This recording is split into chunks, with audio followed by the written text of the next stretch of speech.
It was literally just us fooling around with the concept, and he did. We launched a car in 22 months, which is still to this day the fastest developed vehicle ever. I mean, that had to be the first car that was really a throwback. That kind of led the charge. Well, I throwback believe. that was done right. Well, right, but that kind of led the charge for like Ford followed suit. All of a sudden, the Mustang started, looking. It was pulling like little elements of the classic fastbacks, and Yeah. Chevy's always late to the party. But then the Camaro comes out. But that car was. I remember when the concept dropped, and it was just mind blowing. Yeah. You're like, damn, you really did I couldn't throwback believe it. Yeah, and didn't fuck it up. couldn't believe it. Yeah, that was it was a bit of a we never really clinicked it. We didn't have time to clinic it. We just did the concept and we got the real time feedback. But everyone out in the building was excited. Think about it, right? The managers were that age. They were the guys that wanted Right. to buy the car, so obviously it was easy. And people talk a lot about kids, but the most cars are bought by 50-plus-year-olds. So there is something to be said to making that car that you can have the first time around, right? So that's in a way why the car behind me looks the way it does, right? What led the charge on that philosophy of like bringing back the old school? Was it that was the discussion on like the engineering side more that okay, we're bringing back the Hemi, and then did it go from there that well, if we're bringing back the Hemi, let's Well, if you think about it, yeah, as a designer, there's a couple things. We design around the package. So the Hemi was being a VA, being a rather large lump that you have to design around, and the cooling required. It sort of makes you make the front end quite bulky, which is kind of what the older muscle cars used to be. They were pretty much heat exchangers. Think about Yep. the Charger, the Challenger. They were even the 68. It was all about cooling that engine behind there. And that was the same even when we designed those cars. So that kind of when we started sketching it that way, everything trying to look modern didn't work with a bulky front end. So we ended up testing out these retro looks, and boom, it just made sense. But it's very modern when you look at, you really walk around a modern day Charger Challenger.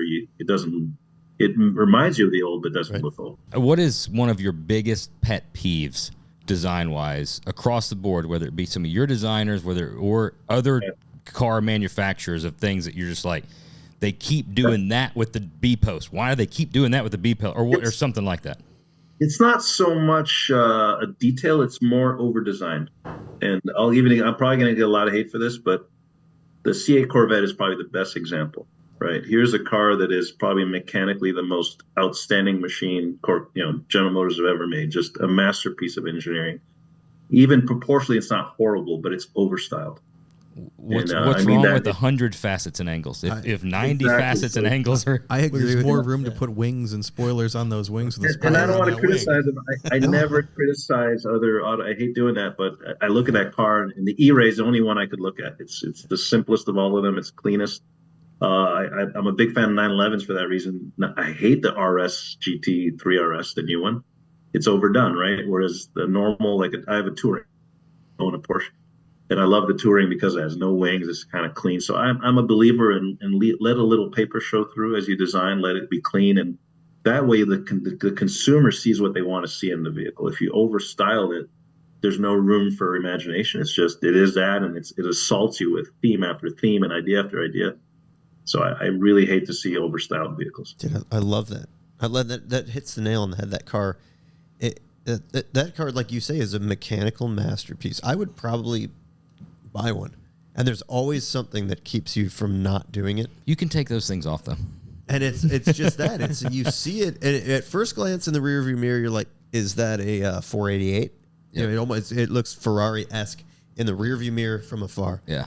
And then as it comes up, it's like it's just enough to not make you really want to pull the trigger and get because it's just too much. There's too much going on. If you we've joked strip a bunch. off a lot of those bolt-on things, like you said, more closer to the E-Ray, you strip off that stuff, you can get it sleeker looking, but it's still chiseled. We've joked about it. It almost looks like it was a really cool car that a kid like turned it into a tuner car and just bolted on a bunch of shit to extra it. shit. Yeah. The So probably not going to be able to apply for the ZR1 allocation. you're not getting You that. just blew that out of the water. We'll edit that part out. Okay. When you talked about leaving some paper show through and leaving some imagination, or when you're designing stuff, and especially it's a new platform, a new car coming out, how much in your mind are you planning on, if it's an enthusiast car, possible modifications and what they're going to do, like, oh, this, we can't build it that way, but I know the guys are going to put some lowering springs on it, and 2 inches lower, it's going to look fucking way better. All the time. In fact, the Charger that is behind me, that's a concept. The production one ended up being about 20 millimeters taller, just lifted because we needed more clearance. I know people are going to put springs on it and I can't wait to do that. In fact, I expect them to. I want them to, and it puts a smile on my face when I see that. And that's part of the culture. It's part, especially in America, that doesn't happen in Europe that much. It can't happen in certain parts of the world. It's not even legal to modify the car. So to me, it's an amazing dynamic between us and the aftermarket and the owner. So yeah, we always leave a little room out there for them to have a little fun. Now, when you look at the Charger behind me, that pass through, that front end is multiple reasons it's there. First of all, there's no engine back there, so we could do that. Two, it actually improved the aero enough that it's worth about 18 miles of range. Not a lot, but it was enough to kind of say, hey, it helps the range. It just looks freaking cool. And you can tell the difference between the ICE version. There will be a gas version of the car and the electric one. So it's a very distinguishable feature. And that's it. Other than that, you can't tell the car's an EV. And that's what I want. I don't want people to care about that because it's about good design, period. And you're going to see that with our new line of Jeeps coming out, our new Ram. There's a little bit of that. Again, we don't need a grill, so we had to do something a little bit different.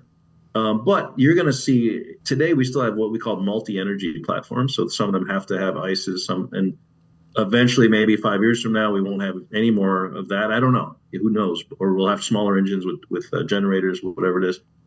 So we can always experiment. The front end is a popular, fun place to play around with the identity of the vehicle. But people are still going to be the size they are, so the cabin's going to be what it is, and aero's still going to matter. So I think it's more about the car looking modern than looking electric. That the car behind you, is that thing as badass as what everybody keeps saying it is? So there's about my two guys on my team have one, are actually driving them every day as personal vehicles, and so far they're when they come back, they're giddy as all hell. They say the car handles awesome. The battery creates this keel effect that they didn't expect, so the center of gravity is really, really low.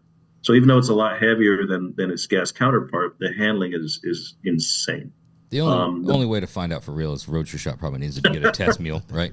But yeah, you got to. Yeah, we'll do an oil and whiskey podcast from it while driving. I don't get. Well, we could do that. That'd be great. I sure as hell wouldn't. I wouldn't race one. I mean, they're hard to beat. The traction is flawless. You don't even have to be a pro. Well, the RT Scat Packs are 675 horse, but 675 electric horse is almost like 1,000 gas horsepower because of the torque. When are they going to be available? In a couple of weeks' time. Yeah. Well, yeah, we got to get a test one for sure. Well, the reason I'm being stupid, but I mean, I would love to test one, but I'm getting so much like BMW 850 vibes right there with that little quarter panel and then that headlight. You're right. I'm a sucker for those. I've been trying to find one, and I should have done it like 10 years ago when the price was. And I don't get excited about new cars a lot, but I don't get excited about new EVs at all. And that thing right there, I mean, hats off. Not just because you're here. That I've been looking at it this whole episode there, and the thing's fucking cool looking. It really is. Yeah, it's a slick car. I think, and that's why I care about it. I just wanted to be cool. Didn't matter it's an EV. And I'm a drug dealer. I'm like one level. We're the same. One level below a drug. That's my job, is to create a little bit better,